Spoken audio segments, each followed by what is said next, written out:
1 கொரிந்தியர் 13ஆம் அதிகாரம். நான் மனுஷர் பாஷைகளையும் தூதர் பாஷைகளையும் பேசினாலும் அன்பு எனக்கு இராவிட்டால் சத்தமிடுகிற வெண்கலம் போலவும் ஓசையிடுகிற கைத்தாளம் போலவும் இருப்பேன்.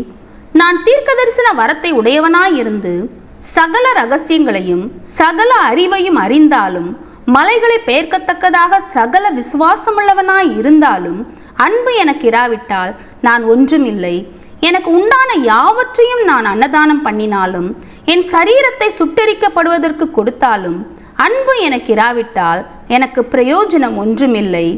அன்பு நீடிய சாந்தமும் தயவும் உள்ளது. அன்புக்கு பொறாமை இல்லை.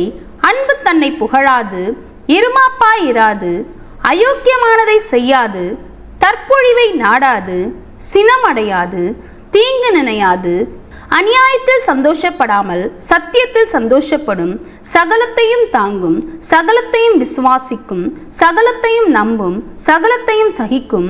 அன்பு ஒரு காலம் ஒழியாது. தீர்க்க தரிசனங்கள் ஆனாலும் ஒழிந்து போம், அந்நிய பாஷைகள் ஆனாலும் ஓய்ந்து போம், அறிவானாலும் ஒழிந்து போம். நம்முடைய அறிவு குறைவுள்ளது, நாம் தீர்க்க தரிசனம் சொல்லுதலும் குறைவுள்ளது. நிறைவானது வரும்போது குறைவானது ஒழிந்து போம். நான் குழந்தையாய் இருந்தபோது குழந்தையைப் போல பேசினேன், குழந்தையைப் போல சிந்தித்தேன், குழந்தையைப் போல யோசித்தேன்.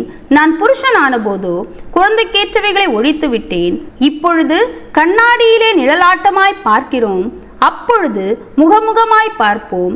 இப்பொழுது நான் குறைந்த அறிவுள்ளவன், அப்பொழுது நான் அறியப்பட்டிருக்கிறபடியே அறிந்து கொள்ளுவேன்.